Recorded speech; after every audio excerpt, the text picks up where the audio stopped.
Good morning, everybody. That's right, Eric and I. We are shaking things up. Oh, welcome in to the Flagship Podcast.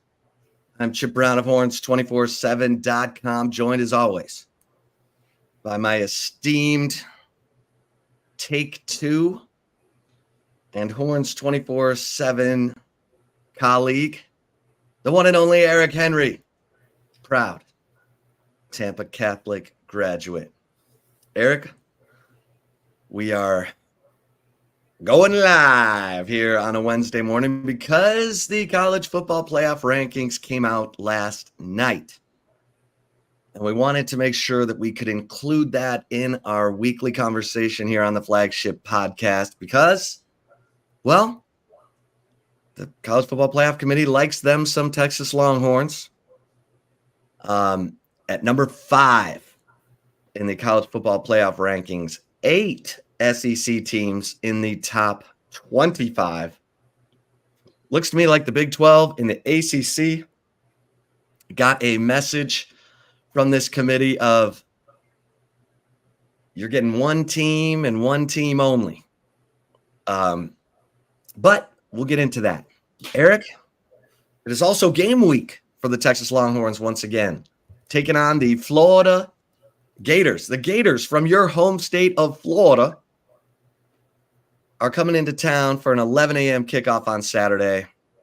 Texas a 21.5-point favorite. We're not sure who's playing quarterback for the Florida Gators. Could be some transfer from Yale who completed 6 of 22 passes last week against Georgia. But Florida was tied with Georgia 20-20 in the fourth quarter before the Bulldogs pulled away late. Eric, your thoughts? First off, happy Wednesday morning for the foreseeable future. We'll probably be doing this on Wednesdays, whether it's the morning or the afternoons.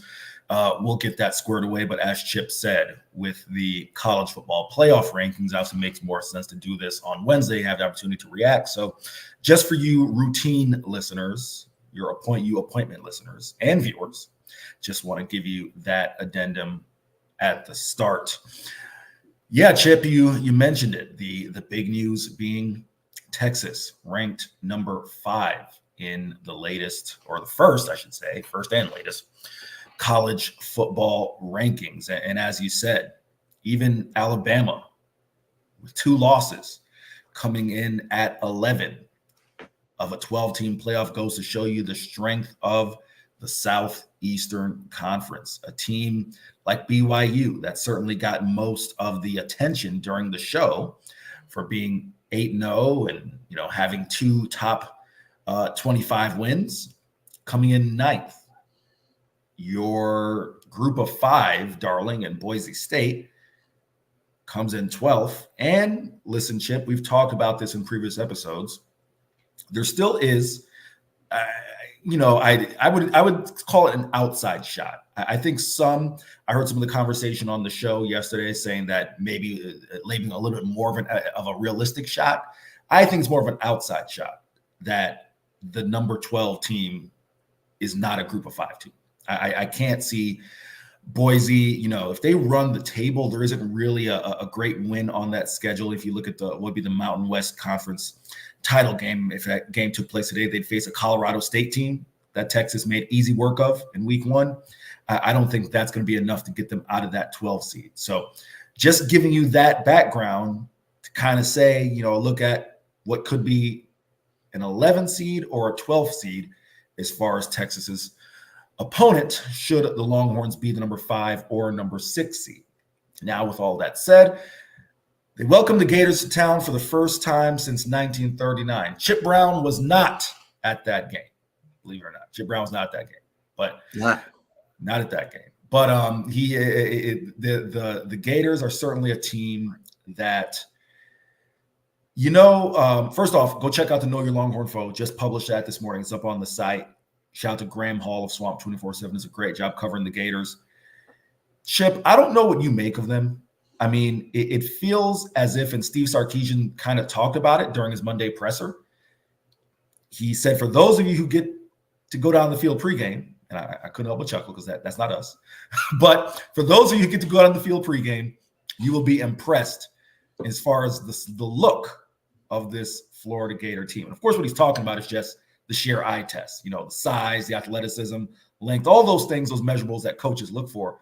Florida seemingly has it.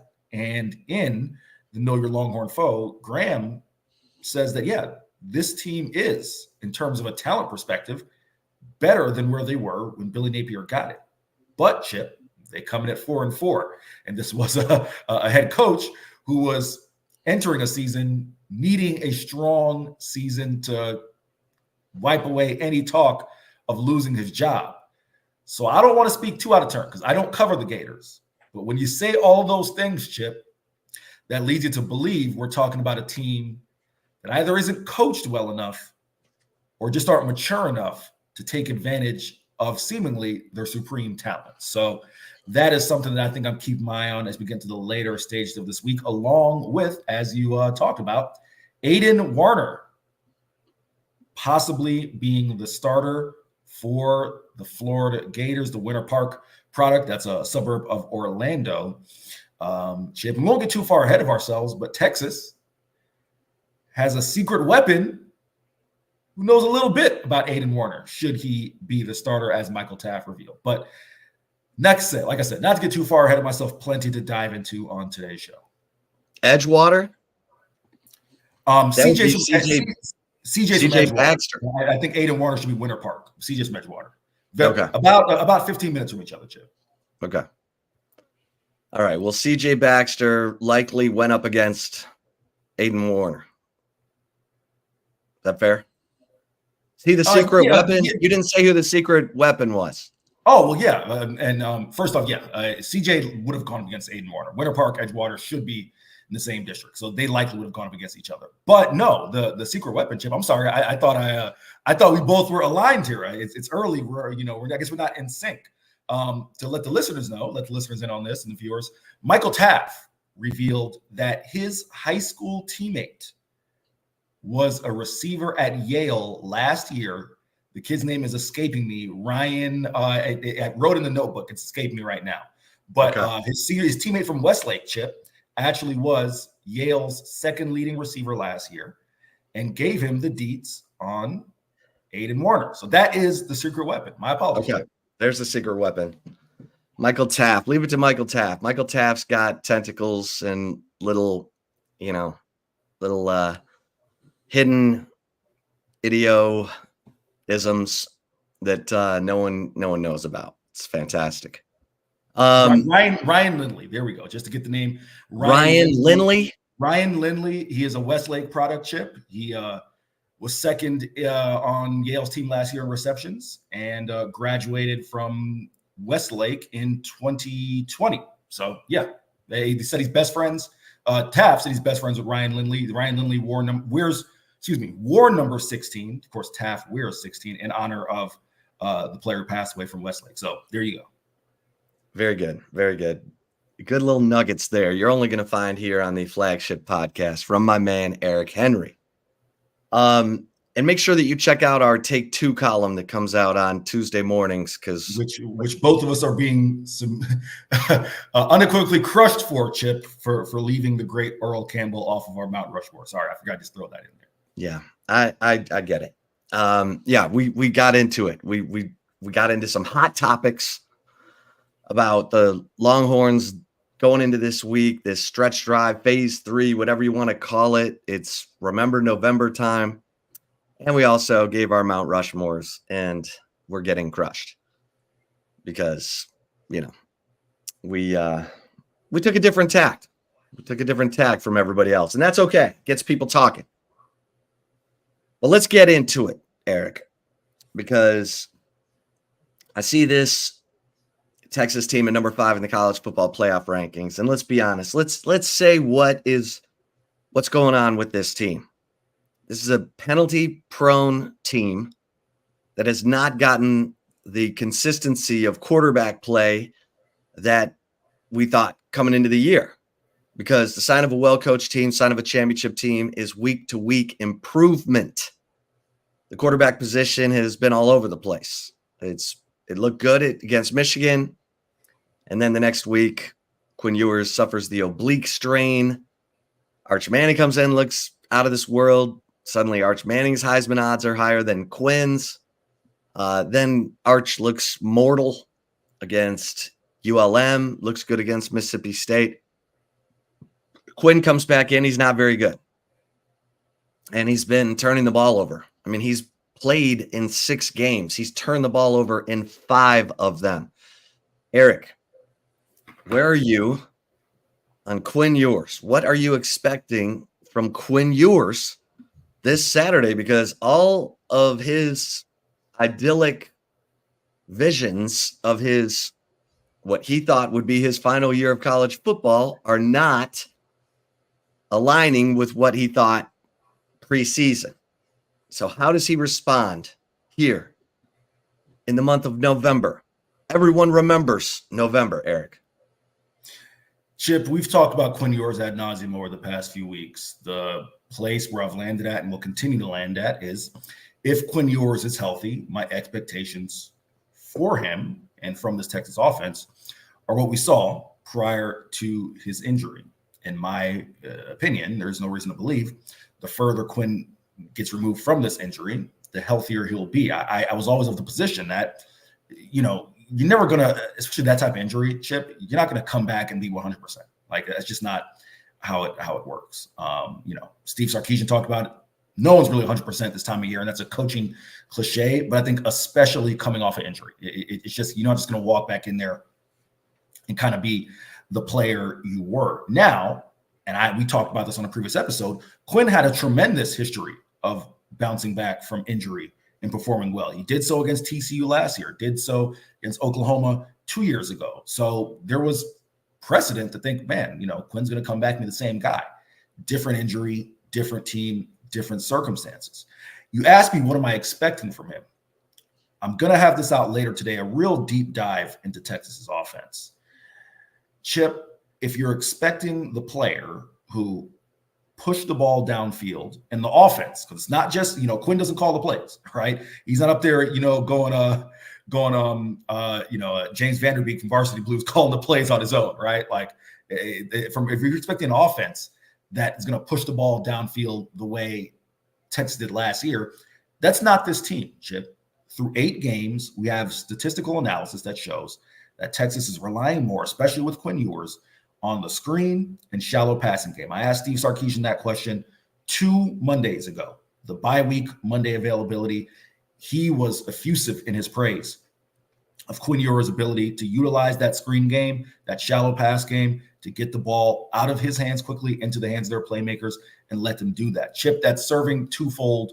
That purpose is serving, it's twofold. 1, get your quarterback in rhythm, easy completions. 2, through 8 games, Chip, we know that this run game is not going to be what it was last year. And Steve, I asked him about it this Monday. It's hard to take the position that it's a finished product because the season isn't finished. But we have enough of a sample size to know that the player you referenced earlier, we're talking about Orlando, C.J. Baxter, his injury, his presence truly is missed. That's not shading Quintravian Wisner. It's not shading Jaden Blue. The fact of the matter is, this is a team that's averaging 158 yards on the ground. And that, even of itself, is 65th in the nation in yards per game on the ground. And it's just, quite frankly, average. There's no 2 ways about it. It's average. Chip, I hate to put you on the spot. Do you know which 2 players have the longest runs of the year for Texas? I guarantee you know one. Ryan Wingo and Arch Manning. Boom. There you go. Those are not running backs. All right. The 3rd longest run is Quintravian Wisner. That was his 43-yard run, which, of course, came against OU, fumbled. We all know what happened. South Bowl and recovered it. Outside of that, the next longest run is Isaiah Bond, 25 yards, right? So you're not necessarily getting a ton of the chunk plays from the running backs. And I did it again. Like I said, it'll be out later today. I did a deep dive into the numbers. Some of the consistent runs, the things that keep you on schedule, they actually are getting a little more of that than you would realize. But to the point that you astutely made in the open, when you get those plays, you go 2nd and 7, 2nd and 6. and then you get a false start that puts you at 2nd and 11, well, then you're behind the chains, right? And then that neutralizes your ability to do some things in the run game. I'm saying all that to say, in regards to your question with Quinn Ewers, Vandy minus the interceptions, that's about as ideal of a circumstance for this offense that I think you can expect, with the occasional 15-yard comeback, 15-yard deep dig, kind of out pattern that you would get from an Isaiah Bond when he's healthy. You get that type of game, and you get the 3, 4, 5 handful of deep shots. You complete 1 or 2 of them, like you saw the DeAndre Moore for a touchdown. That's ideal, and that's what I'm expecting on Saturday from Quinn Ewers. Yeah, I mean, there's no question that there's more on Quinn Ewers than there's ever been, because this is not a team that can just come out and run it the way they want to run it. They have to have success in the passing game to loosen things up, get safeties to rethink things. And lately, teams have been, crowding the line of scrimmage, bringing zone pressure, blitz pressure, and taking their chances that they can get to Quinn Ewers before Quinn Ewers can find a receiver behind them. And it's worked. And so now that's the $1 million. Can this offensive line protect without making stupid penalties? Can Quinn Ewers get the ball out on target, on time, and move this offense the way it was through the first 5 games of the year, when it was the most explosive offense in college football, and they looked like the number 1 team? They've not looked like the number 1 team, and the defense is doing its part. The defense has gotten them turnovers. The offense has done nothing with those turnovers. They did a little bit against OU. Texas forces 2 fumbles, critical. Texas gets 7 points out of those. 3 interceptions against Georgia, nothing. Almost 4 turnovers against Vanderbilt, 7 points. And meanwhile, Vanderbilt took both of their tip pass interceptions and scored touchdowns off of them. So this is not the Texas offense that we have expected to see. Now, it's not too late for them to figure things out. And in fact, if you're a well-coached team, you're supposed to be getting better every week. And think about it. Quinn Ewers should be light years better than he was against Michigan. This far into the season, we're going into game 9. That was game 2. And we're waiting for Quinn Ewers to get back to game 2 level. But we're also waiting for this offense to quit committing stupid penalties. 7 offensive penalties they overcame against Michigan. They didn't overcome much in terms of the penalties against Vanderbilt. In fact, those 10 penalties, 6 of them on the offense, made that thing a 27-24 game instead of a 45-10 game, as Steve Sarkisian pointed out. We are expecting Isaiah Bond back for this game. We are expecting Andrew Makuba back from a knee injury for this game against Florida. They'll be available, let's put it that way. And I look at this and I say, how is Gunnar Helm the leading receiver on this team? That's great for Gunnar Helm. Gunnar Helm's made himself a pile of money this year. But Eric, Gunnar Helm is the leading receiver on this team. On a team with Isaiah Bond, Matt Golden, Ryan Wingo, and maybe they all cancel each other out. Maybe the passes are getting spread around so much that Gunnar Helm is the leading receiver on this team. What does that say? Is that good? Is that bad? Is that fantastic? Is it frightening? Chip, I laugh because, and I apologize to the loyal Horns247.com subscriber whose name I cannot recall offhand. Chip, I went on a limb and I sarcastically, emphasis on sarcasm, bet this subscriber a week's pay if Gunnar Helm would have been the leading receiver for the season for Texas Longhorns. Emphasis on sarcasm to the bosses who may be watching. I was not serious, but that's right. Eric is not running a sports bookie operation with members of Horns 24/7. Chip, at least not on the clock. How about that? Right. No, not during bank hours.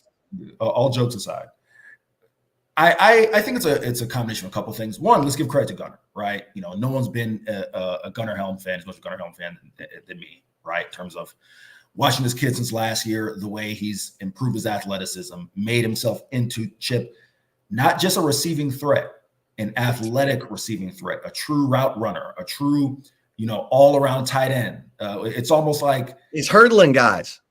Chip, it's funny. It's almost like what's old is new and what's new is old, right?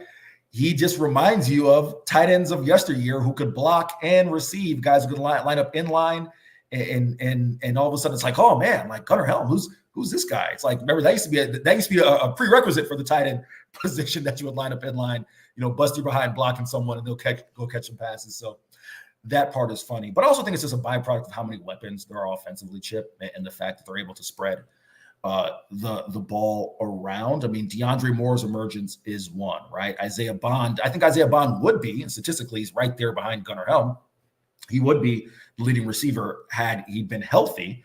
Of course, remember, he suffered that knee injury in the Oklahoma game, only had, if memory serves me correct, one catch in the OU game, had two against Georgia, right? So, and of course, missed the Vandy game. So that certainly plays a factor as well. Getting guys like Matthew Golden the ball and others. So I think it's kind of the old adage, right? That tight end is your safety blanket, and especially in this offense, which, Chip, again, to kind of hammer home what I was talking about with Quinn, pulled up this number here, right? If you take a look at Quinn, yours is per Pro Football Focus, you take a look at Quinn's passing depth. Last year in 2023, 11.9% of Quinn Ewers passes traveled more than 20 yards in the air. 26.6, Chip, traveled between 10 and 19 yards.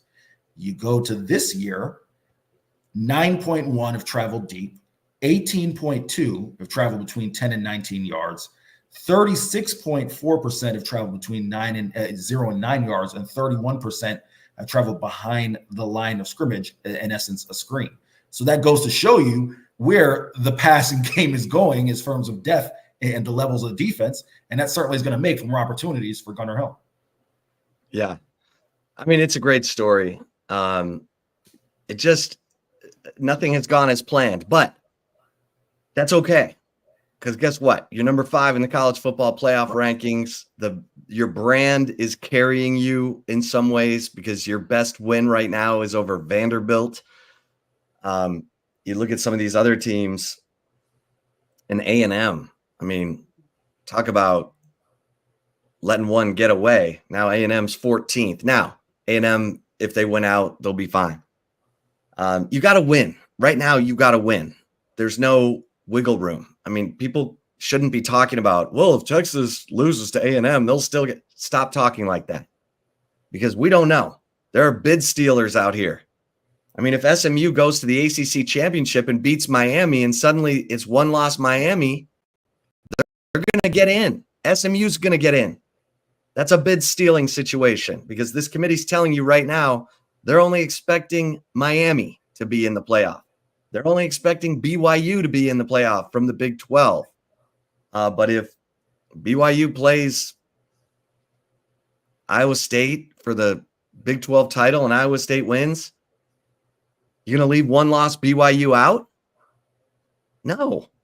You're going to put them in there. So, Texas, you need to win. You don't need to be hoping Ole Miss beats Georgia. You don't need to be hoping Alabama beats LSU. You need to win, and you need to win convincingly through the first 5 games of the season, Eric. Texas covered. Good teams win, great teams cover. And that's where this team's focus needs to be, in my opinion, right now. No, I completely agree with you. Just really quick, just kind of piggyback on what you said about, the way Texas was winning early in the year. I think a big part of that, listen, it was phenomenal what Texas's defense was doing. We talked to the defensive players on Monday. They all talk about that sudden change drill, right? When, there's a turnover and they got to head back out there and do a short field. It's great that they were doing that. They were able to do it early in the year in non-conference. Obviously, Michigan's offense left a lot to be desired against a group of 5s. They did it to a lesser extent against Mississippi State, but that's not sustainable, Chip, in my mind, through the rest of SEC play.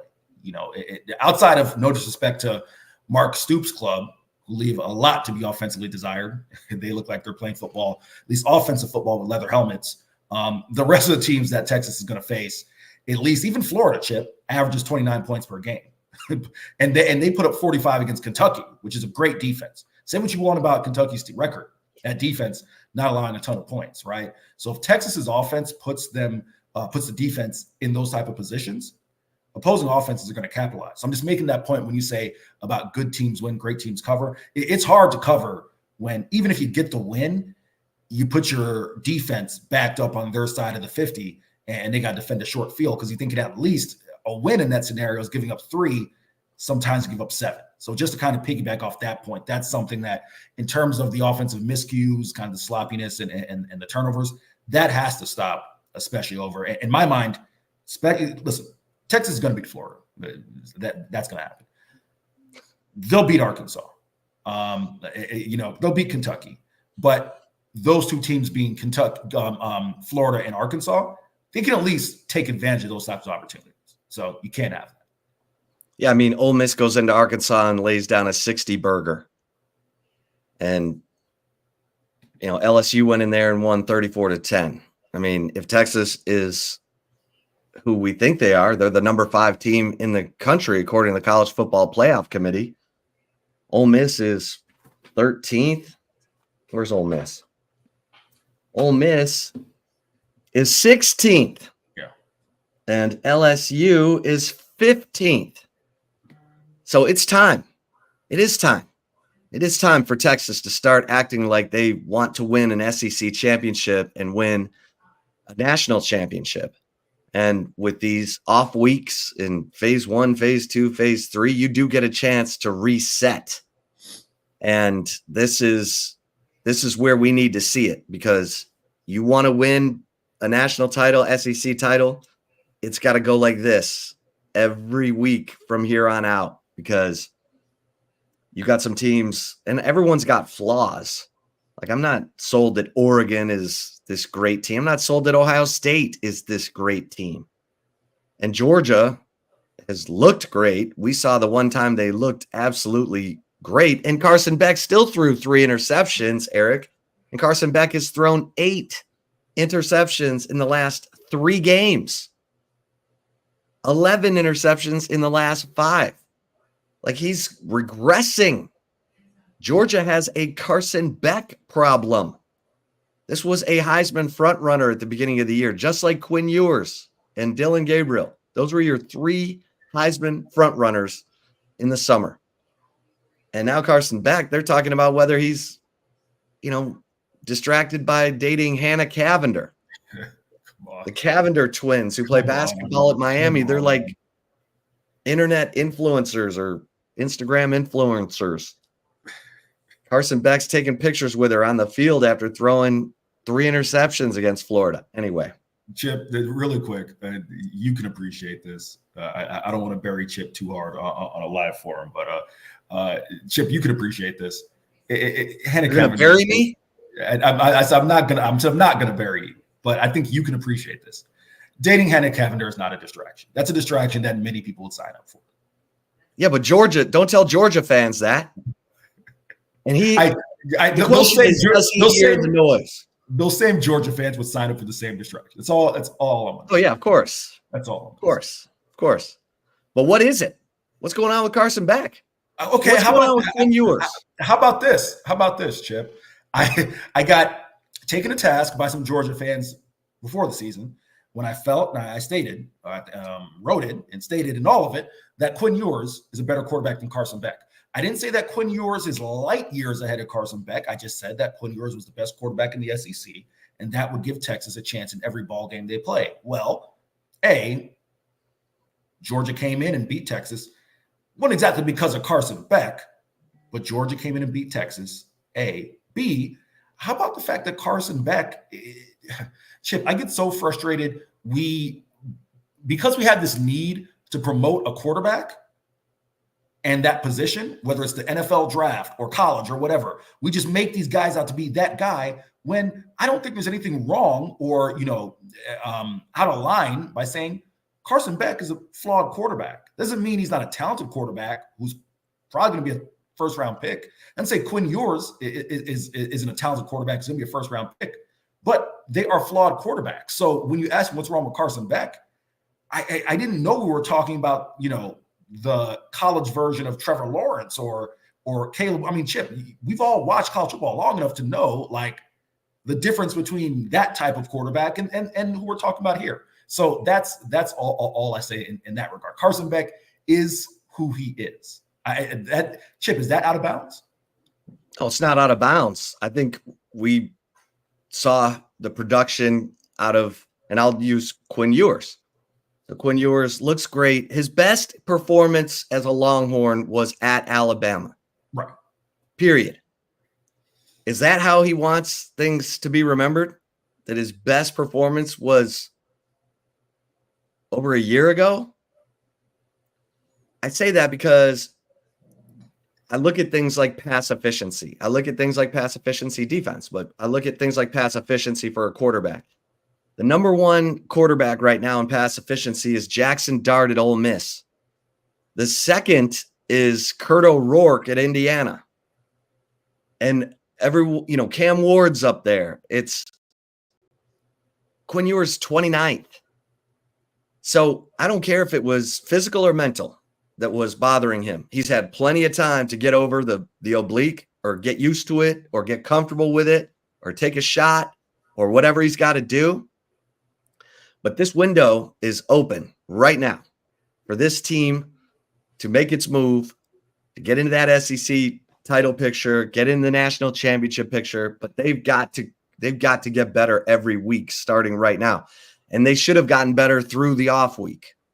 So we should see a much better football team than we saw against Vanderbilt. If we don't, this team has some systemic problems, probably going to be some heartbreak in here. And I don't think it's going to happen Saturday against Florida. I don't think it's going to happen at Arkansas. It shouldn't. And it sure shouldn't happen against Kentucky. But by the time you get to November 30th against A&M, you got to walk out onto that field believing there's no way you're going to lose that game. No way. Not a chance.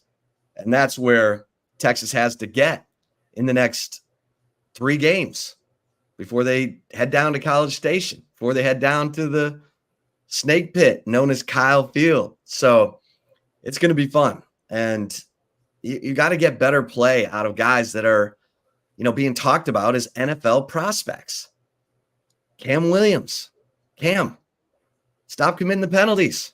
DJ Campbell, stop. Gunnar Helm, stop. Gunnar Helm's had multiple false starts in the last few games. He got called for a terrible holding call against Vanderbilt.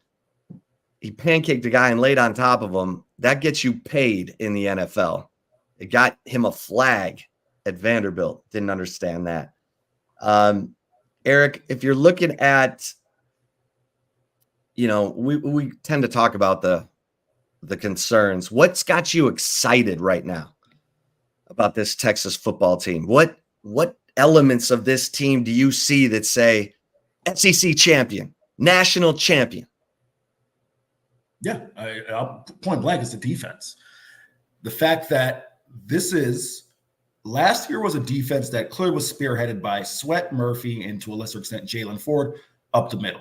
This is a defense that truly is, and I'll take Steve Sarkisian's phrase, an 11-man defense. I would posit that Jahdae Barron is kind of the standout amongst that group, but even Jahdae's play is, I don't want to say contingent upon, but it's a byproduct of some of the other things that are going on defensively. What has me excited is, and I just wrote about this, a guy like Jermaine Lole, who, let's not forget, this was a player who prior to, having a season-ending injury in 2021, and then actually 2 season-ending injuries, but a season-ending injury in 2020 where he didn't play, played in 1 game in 22, was a player who Pro Football Focus had as their 26th best player in all of college football. When he was coming off a 72 tackle, 6.5 sack season at Arizona State, right? He was, a game record. Even in the 4-game season that was a COVID-shortened season for Arizona State, had something like 20-something tackles and a sack and a half, was balling, right? So what's impressed me about him stepping up is over the last 2 games, 11 tackles, a tackle and a half for loss. That tells me that you got a guy who is in a system that's working for him. You're seeing glimpses of that potential. Again, maybe a little bit of what he was has been, I don't want to say eroded, but you suffer season-ending injuries like that, as a player. It's going to take something out of you. Maybe he's not that type of player, but Chip, if Texas is going to get Vernon Broughton, Alfred Collins, Jermaine Lole, Steve Sarkisian did say that he wants Tia Savea to step up, but Bill Norton, if you're going to get that, mentioned Sadir Mitchell having his best 2 weeks of practice in a while. Allegedly. If you're going to get that up the middle, that to me is huge, because then that's going to allow for the edge rushers. Colin Simmons, who was a little bit quiet against Vandy. That was a major byproduct of that system Vandy runs. Didn't give him a ton of opportunities to really pin his ears back and pass rush. But that's going to allow Colin Simmons, Ethan Burke to make the plays that he does, Baron Sorrell to get in there, Anthony Hill.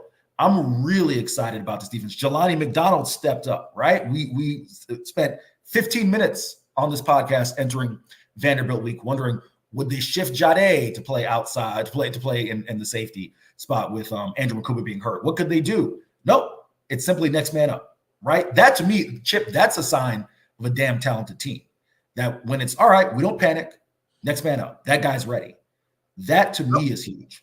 How about the fact that Manny Muhammad might be the lagger in the group right now? Sure. I mean, Jade's playing well, high level, picking off passes, Taff, Makuba, Jelani McDonald, Manny Muhammad kind of got sucked into a little war of words with Junior Sherrill at Vanderbilt, kind of got out of his game, got beat a couple times, doesn't have an interception this season. Come on, Manny. You haven't faced any quarterbacks. You haven't faced any receivers worth a dink all year. Texas hadn't played any opposing quarterbacks who were worth a dink except for Carson Beck and Diego Pavia. So it's time. Eric, what say you? I just was going to add, I'm a big Manny Muhammad guy. I think I said this to both, actually, it was just you and the press box at Vandy.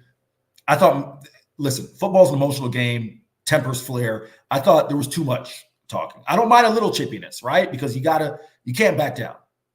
But I thought there was too much. There were multiple times. I don't know if the TV broadcast caught it, but we had a great spot there in Vandy's press box. It was a little loud for Chip Brown, but I digress. We had a great spot in Vandy's spot. I was right behind the foul pole. Okay. I had a great spot in Vandy's press box at First Bank Stadium to see the entire field. And Manny was getting to it. It felt like 5, 6, 7 times after play. So that you can't have, because the last thing you want, the Chip, is a silly 15-yard penalty, right? Like we talked about some of the sloppiness and miscues, and especially with the offense kind of doing, kind of working through some of their issues. You can't have the defense. You can't give your guys a free 15 or the opponents a free 15 there. But no, Manny Muhammad, I think, will step up. And you talk about him being, quote unquote, the lagger.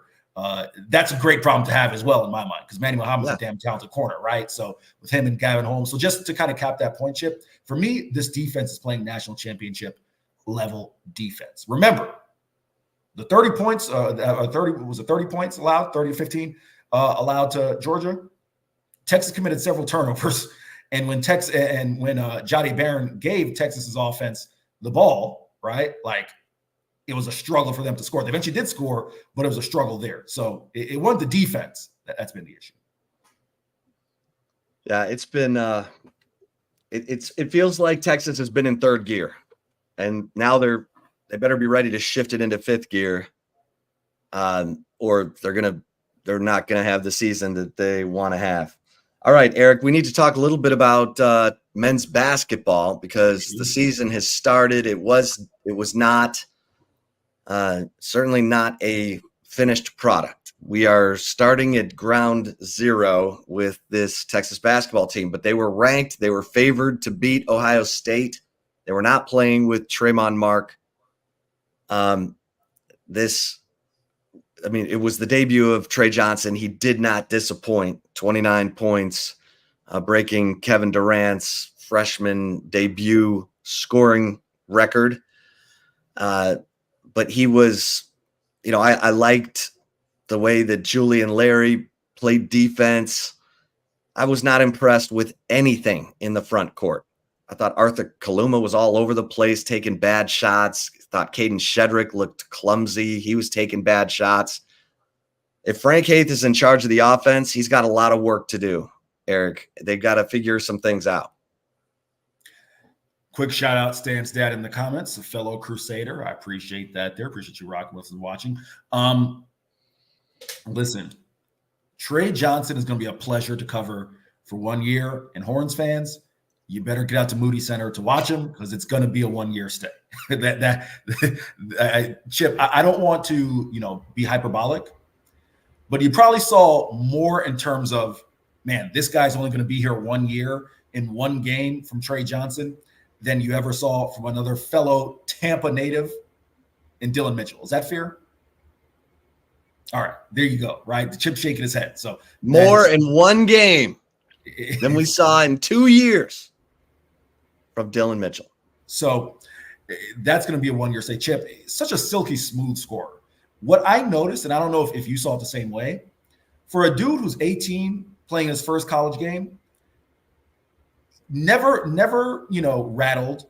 Ohio State couldn't speed him up. I hate that you don't want to compare him to Kevin Durant because Kevin Durant's one of the greatest scorers of all time. But the thing, and from my perspective, Chip, that reminds me so much of KD, he's never looks like he's troubled on the offensive side of the ball. Like, he's just like, I got it. Like, you're not going to speed me up. I'm going to get to my spot. I'm going to get my shot off. Like, it's never out of control. It's never reckless. And that's just one game, right? So that is certainly encouraging for sure. I just want to take that. Go ahead, Chip. Go. We got to figure out who else can score because teams are going to take him away. They're going to double him and get the ball out of his hands. And then where's Texas? That's what I was going to say. So you talk about the rest of the team. I'm willing to give them an incomplete because Tremont Mark, the preseason all third-team SEC performer, Arkansas transfer, leading scorer for Arkansas last year, out was an ankle injury in a boot. The only thing that's a little concerning, and I wrote about this in multiple insiders and in the lead up to the season, Tremont Mark has been battling injury for a while now, right? During the open practice that was available to media, Tremont Mark did not participate. He came out and shot around afterwards. But this injury is seemingly something that it didn't just spring up 48 hours before the game, Chip, right? Like, it's been something throughout camp. So that's something to keep an eye on. But on the offensive end and the defensive end, some of those threes that fell for Ohio State, like, if John Mobley is going to make threes from midcourt, then what can you do, right? Like, no one can defend that. Right. They ran into a hot shooting team. However, you would like to believe that Tremont Mark guarding the perimeter, helping with his defensive perimeter is going to help someone has a defensive-minded background. I'm with you. In the front court, I have tried to be this guy's champion. And Chip, when you see him physically, he looks the part. I again, do not bash me for saying this. I'm just saying in terms physically, he looks like a knockoff Dwight Howard, right? The big shoulders, big arms, big frame. Zarek Onyema has to give this team more than 5 minutes, or else they're gonna. I don't think. I get the feeling you're putting your coins in the wrong bank here, Eric. Chip, I'm putting my coins in the bank because what other bank is there? Is it going to be Jamie Vincent, who's 7 foot, 180 pounds? No, it's got to be Caden Shedrick and some combination of Jason Kent and Arthur Kaluma. Okay, that may be fair. That may be fair in terms of that post presence. I mean, Kent is 6'8", Kaluma's 6'7". Kaluma's certainly a vet. Both players are veterans in the collegiate game. They're going to have to be the bigs, right?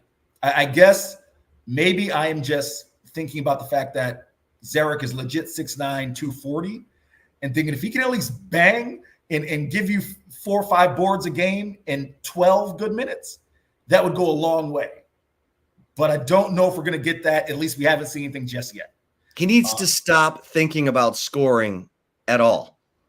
He needs to be Dennis Rodman. He needs to be the guy who's just, I'm going to get this rebound no matter what. Yeah. And I'm going to play defense. And because he can create a future for himself if he takes that approach. But if he's trying to be a well-rounded player, forget it.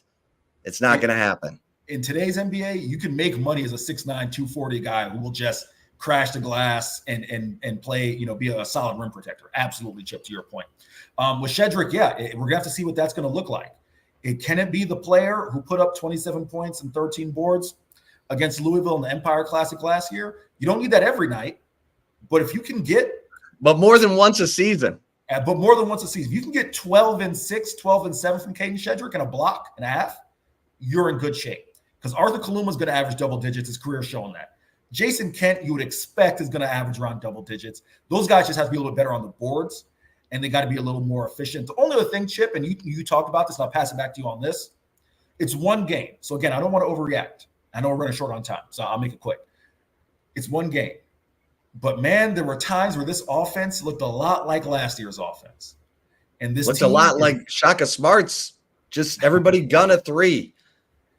And everybody gets a three. And this team is more talented than last year was. So it can't just look like kind of disjointed, out of sorts at time. Oh, all of a sudden Trey Johnson save us. A la last year, Max Asmus or Dylan DeSue save us. So I'll pass it back to you on that, Chip. Well, that's pretty good grilling for game one. So the Texas women, by the way, get things going on the 10th. So that's going to be fun to watch as well. All right, Eric, you ready for some take it or leave it? Absolutely, Chip. I am ready for some take it or leave it with this live show. So we will roll right into it. And it is your turn to ask the question first, Chip. All right. By the way, Eric and I are tied. We are tied, and there were no questions that could have been scored last week. So those are all questions that will have to be scored after the season. Okay. Take it or leave it. Number one, Quinn Ewers throws for 3 touchdowns against Florida. Take it or leave it, Eric. I'm squarely in the Quinn Ewers camp. I am taking it, Chip. I think Quinn's going to bounce back. I feel like I've been kind of a broken record saying this for a few weeks now. But again, you take away the tipped interceptions. I thought Quinn had a more than service. I mean, he certainly has some throws that you would have liked him to hit against Vandy. But he played more than well enough to help his team to victory, guide that offense to victory. And I do think coming off the bye week, this, in my mind, Chip, will be the closest Quinn Ewers has looked to the player he was pre-injury. Okay, I'm with you. I mean, it's almost like if we don't see this, Texas might have some bigger issues on its hands. So I'm taking this. I'm buying that Quinn Ewers has reconnected with his faith that gave him that clear-mindedness at Michigan. Remember, he said, I love the big moments. I love the big games because I'm not trying to please anyone but Jesus. And I'm thinking he's going to reconnect with his faith and he's going to block out all the noise and look like elite Quinn Ewers. I'm taking it. All right. Take it or leave it, number 2. Take it or leave it, number 2. Quinn Ewers completes the Florida game without a turnover. Take it or leave it. This is the tough one here because he's played in 6 games. He's turned it over in 5 of them. Quinn, I'm trusting you. I'm trusting you to finish this game without a turnover. Can't believe I'm saying that, but I'm gonna take this, Eric. Chip, this is not me playing defense against the fact that we're tied. He's leaving it. No, I'm taking it. Okay. It's the fact that Quinn Ewers uncharacteristically is turning the football over. Quinn Ewers in his career has never been a big turnover guy. And I think Steve Sarkisian is going to call it that way. And I think they're going to have an emphasis on not turning the football over, to not put their defense in bad position. So I'm taking that one as well. Okay. All right, take it or leave it, number 3. The Texas defense, Eric, forces 3 turnovers for the 3rd straight game. Take it or leave it. This is one where I wish I knew what you were going to say first, because I don't want to just agree with you again across the board, but I am leaving this one. I'm tempted to take it because if Aiden Warner gets the start, Aiden Warner never faced no defense like this at Winter Park. I'll tell you that much right now. I mean, he could have faced, the Dr. Phillips defense of, the heyday with Clinton Dix and those guys that died good old Dr. Phillips High School, but he has to go and face a defense like this. But no, I think they'll get 2. I don't think they'll get 3. What's his? Okay. I'm taking this. I think this defense has been on a mission, on a warpath. They're battling with each other to get the interception, whatever that turnover sword. Don't stab yourself. Don't stab yourself, kids. Just be careful. I'm going to take this because I do agree with you. The defense has been getting better and better and better. So, and if they get to go up against Aiden Warner, former Yale redshirt freshman, it could be a good day for the defense. All right. Thanks, everybody, for listening to this episode of the Flagship Podcast. Please like and subscribe to Horns247 YouTube channel. Please leave us a rating, a 5-star rating, wherever you listen to your podcasts, because that helps with our bosses. You know what I'm saying? And make sure that you are an annual member at Horns247. Right now is the time. You're a month away from signing date. We've got all the recruiting scoop from Hank South and Jordan Scruggs. You don't want to miss a thing. You got Eric's incredible content, my incredible content. Get over to horns247.com. Until next time, for Eric Henry, I'm Chip Brown. Stay safe and keep the faith.